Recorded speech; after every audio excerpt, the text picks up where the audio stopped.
This is Lewis Art for Boxing Social in association with Empire Fight Store and William Hill. Delighted to be joined with Mr. Ohara Davies. We're here at York Hall, fresh off a massive win last weekend for you. Just how are we doing, mate? How are you? Fresh off a win. I'm feeling good. I'm trying to stay grounded. A lot of after my wins in the past, I'm out there, this and that, and I let it get to my head. After this last win, I'm just trying to stay humble. Don't let it get to my head. I'm not partying, not clubbing. Relaxing, chilling, just getting back to normal life, enjoying foods, staying around my close friends and family. That's about it, really. Nothing too exciting. That's just fair enough. It leads up to my perfect follow-up question. How would you say, you just had a massive win against Lewis Ritson, arguably one of the biggest wins of your career. How would you say, this fares from, in all your experiences in your career, leading up to this point against Ritson, that, do you feel like your experience got you over the line as well, and just your experiences that you've had in, in your pro career so far that have led you to this stage? When I look at my when I look at my boxing career and the bad mistakes that I've made, is what helped me to win the fight, to be focused in the gym, in training.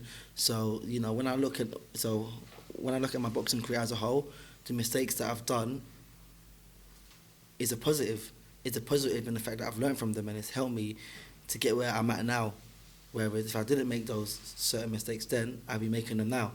So I stayed focused for this camp, focused like I've never been.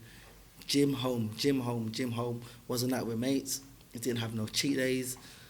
Focused, training twice a day, 6 days a week. When I'm not in the gym, I've got my feet up and I'm watching boxing. I lived a very boring life the past 3 or 4 months, a very, very boring life. And, it paid off last weekend, so I'm just glad.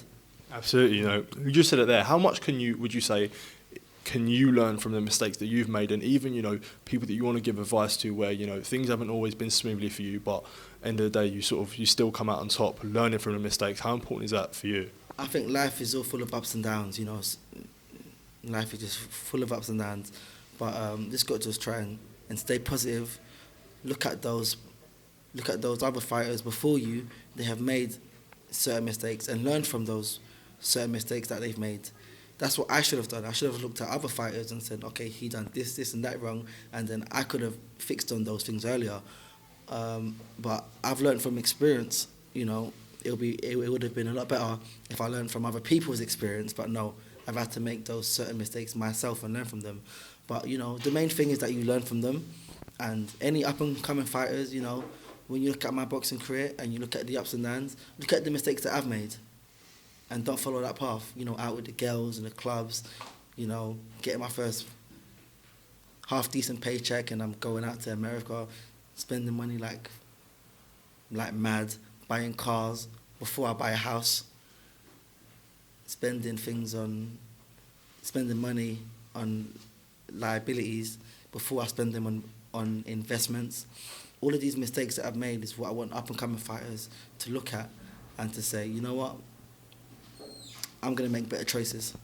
Do you in the gym that you're at, we're here today for Jordan Perkis, could you feel like you sometimes take that big brother role when you've got, early pros such as Jordan Perkis, Sonny Liston Ali, these guys that are early in their pro careers, that you've had an experienced pro career, and you can be like take them under your wing at times and try and not make the same mistakes that you said that you've potentially made? In the gym, I'm always talking about the mistakes that I've made. I'm talking about the good and the bad points of my boxing career, just so that other fighters that are there that might not be as experienced as I am on the big stage yet, they can then hear what I'm saying and think to themselves, wow, Ohara Davies, he done this and this wrong.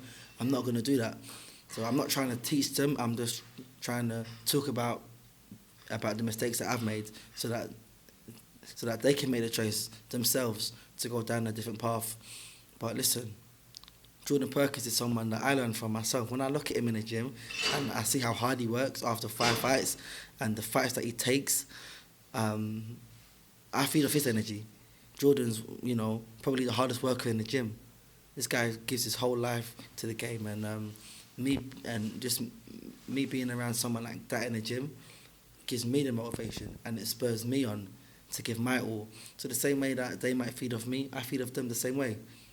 Absolutely, moving on. beating Lewis Ritson this last weekend, that moves you in a perfect position for a world title shot against the winner of Puello versus Romero later on this year.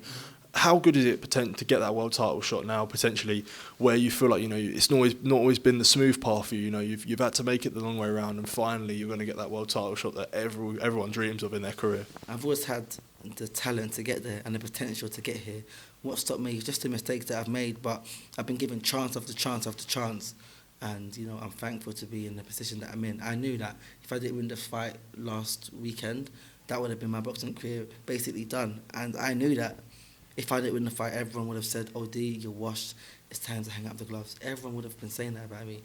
And that was also a motivation to work hard so that my boxing career, it can continue. And now I'm going to the top. Oh, D will become a world champion late this year or early next year. Absolutely, you know, a fight, you know, there is, Romero has to come through Puello, but Romero's already a massive name in this game, just like you in the UK. That's a real mouth-watering crash for the fans, you know. Does it not matter if it's Puello or Romero? Does making it Rolly have that sort of extra spice to the, you know, build-up and everything that comes with it? Listen, Alberto Puello was a great fighter, and I think he stops Rolly. I don't think this fight's going to be competitive at all. Alberto Puello, someone that I've seen bits and pieces of him, and from what I've seen of him, he looks class. And for Rolly to beat him, he's going to have to dig deep. I don't see that happening. To beat Alberto Puello, it's going to be no easy task. I'm going to have to give him my all. And even after I give him my all, it will still be a hard fight. And I know I will have to dig deep. But this has been my goal, my dream, and there's no one, absolutely no one, that's going to stop me from achieving that. Is it, you know, is that fight potentially looking at America or UK? You know, is there any preference where you want it to see it being? It could be anywhere, but you know, at the end of the day, it will most probably go to purse bids. So it depends on who wins the purse bid to determine where the fight's going to be. But you know, only time will tell. Ohara, it's been really good to speak to you, mate. Hopefully Jordan gets the win tonight, which I'm sure he will. Appreciate your time, mate, and all the best for the future. Thank you, mate. Cheers.